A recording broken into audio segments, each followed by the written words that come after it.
As scary as it may be, it actually makes a lot of sense for Tesla to get in the humanoid robotics department. I've seen a lot of backlash already, a lot of different news agencies saying this is a joke, this is ridiculous, and while I agree, the dancing segment was a joke. Yeah, you got that part right. Actually entering this field makes perfect sense in my opinion, and Elon Musk now has directly stated on Twitter that he doesn't believe the TeslaBot is directly about accelerating the transition to sustainable energy, but it does have a lot to do with the future being better overall than what it is now. I think another common thought that's floated around the internet a lot is like, why, if we're getting into more robotics, do we need to go humanoid? Why not make robots that, you know, are functionally the exact same size or have the exact right dimensions or arms for the exact tasks and purposes that they are meant to achieve? But in reality, I think it's actually genius to go down the humanoid robotic route because that is the most universal, accessible form of work and labor that we use in today's society. So many people are used with hands and legs and arms that achieve so many different jobs between manufacturing, fast food workers, caring for the elderly, cleaning up any kind of messes, you know, doing dishes, doing the laundry, servicing vehicles, which I think might actually be a huge help for Tesla, especially if there's going to be more robo-taxis, or if we want autonomous vehicles to be able to back in and charge at superchargers, you're going to need something to grab the connector and plug it in. And if you were trying to make individual robots for every single one of these situations that had specific arms and a specific design to be optimized for every scenario, then you wouldn't have the same economies of scale that you would have with a humanoid robot, because a delivery bot that is specifically supposed to bring packages off a delivery truck and right to the doorstep of the customer, that's going to have to be designed very differently from the robot that, you know, flips burgers for McDonald's. So instead of trying to make, you know, thousands of different robots in different shapes, it actually makes more sense to find a way to mass produce at scale and in an affordable manner so that Tesla can get the price of these bots down to the point where the amount of work they can do is cheaper than what it would cost to pay someone minimum wage. Plus, of course, they have to have downtime. They can't work all day, whereas the robots can and would likely have easy ways of swapping out batteries and that type of thing. And like Elon mentioned on Twitter, there's a lot of things that are going into developing Tesla's vehicles that instantly really carry over to humanoid robots, like power efficient motors and battery packs and computer chips that need to be able to learn and analyze their surroundings and be really, really good at identifying what's around them. And of course, with Tesla's big emphasis on Dojo, they believe their neural net will be able to learn pretty much anything a human can do in a reasonable amount of time, probably even faster than everyday people could learn things. So if you're just trying to get the price of robotics down, then finding a one-size-fits-all that can apply to so many different jobs, the maximum amount of jobs possible, makes more sense to build that robot in the footprint of how most of our culture is built around doing labor. So that involves a lot of power tools or hands, or just being able to have a robot change the construction sign from stop to slow, and the fact that it won't get tired and you don't have to pay for health benefits, and most likely will not unionize unless these Tesla bots get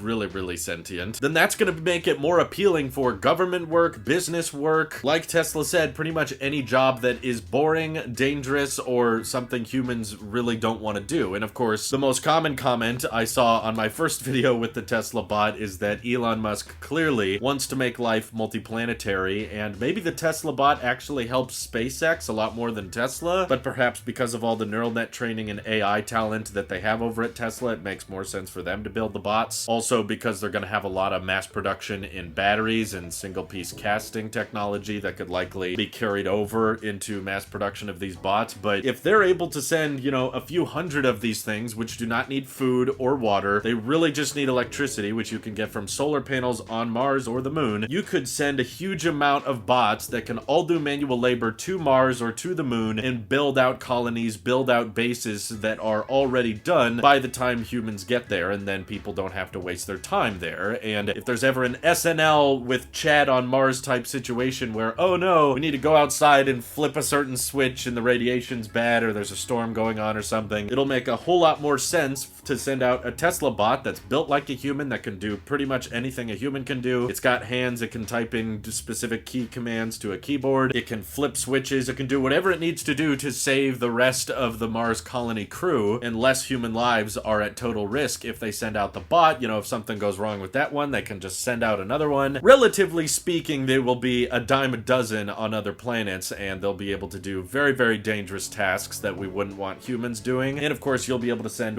way more bots to another planet because you won't need to waste so much space on the starship dedicated to food, water, shelter, entertainment, and also just physical space, because humans will get claustrophobic very quickly if they don't have bedrooms or lounges or anything like that. You'll be able to stack up these bots as efficiently as possible, and then suddenly you'll have like a 100-person manual labor force on the other planet that can do pretty much whatever you need them to. So it's very speculative right now, and I definitely think there's a lot of news agencies that are not fully grasping how this is a roadmap Tesla is announcing. There's way too many companies saying, oh, this Tesla bot is supposed to come out next year. No, Elon said a prototype is coming out next year, and Elon has also time and time again said prototypes are easy, mass production is hard. So it's very possible that we won't see the Tesla bot mass produced for 5-6 years, and I personally believe it will look very, very different from the unveiling, just because if you look at what Atlas from Boston Dynamics looks like right now, you have to design humanoid robots to look pretty weird to get them to be able to keep their balance and walk upstairs and be somewhat agile. I think that the rendering is just a proof of concept, but aesthetically, Tesla, SpaceX, even the Boring Company, they will change things dependent on making sure that the true mission of the product is achieved. It's not about staying true to original concept artwork, because we know the Boring Company Vegas Loop is very different from the original rendering of Teslas going into elevators and staying on these panels that would shoot them down roads, but the main purpose of the Boring Company still stands, of trying to lower the cost of overall tunneling and trying to fix the issue of traffic by having more vehicles travel beneath the surface. They've just discovered the cheapest way to do that is with Tesla vehicles right now, and the original BFR or Starship renderings don't really look like anything Starship does now, but that's okay, because SpaceX realized there's a better design, there's a better way we can do this to achieve the same goal of lowering the cost of ton per orbit. And I think we might be looking at a very similar situation with the Tesla bot. So when it's time for mass production, and when they've come up with a design that they believe is affordable, scalable, and they can actually mass produce them, and they can do almost anything a human can in terms of manual labor, then yeah, they probably won't look much like this. I think this is just supposed to be mostly a recruitment technique to get people excited about the future of Tesla and have a lot of people want to work there so that they can eventually work on robotics, but they have to first figure out a lot of neural net training right now. But I just think the potential market of these humanoid bots is pretty much endless. I could see SpaceX buying tons of them, but I also could see very simple algorithms for fast food companies to figure out how to train these bots who have hands and arms and legs so they can do everything that a fast food worker does, finding ways of delivering food to the customer, flipping burgers, making meals, and also retirement homes, taking care of messes that the elderly may leave behind. That's not a fun job that humans want to do, so showing robots how to do that, and also making them more popular with maintenance crews, because I'm sure teaching a robot how to wash dishes relative to teaching them how to drive on the road is probably relatively simple. And this type of neural net training, where computers are able to teach themselves how to do things based on human behavior and analyze what other humans have done, and being able to figure out, okay, this is how you do a job incorrectly, so I must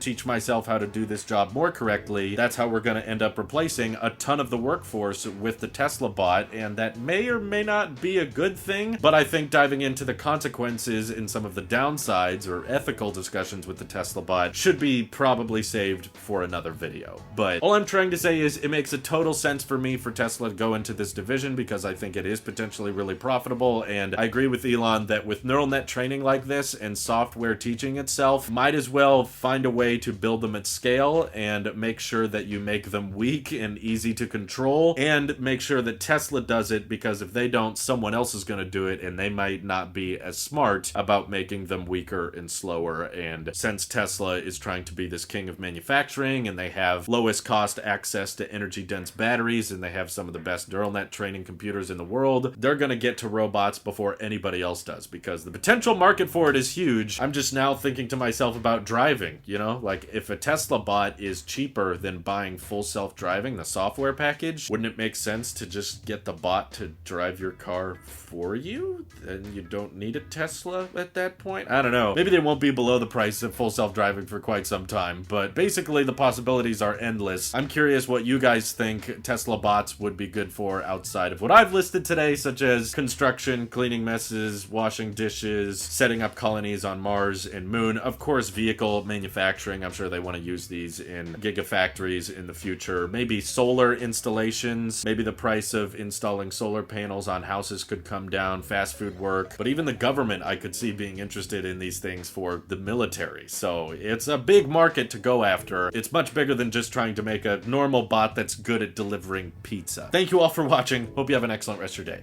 Take care.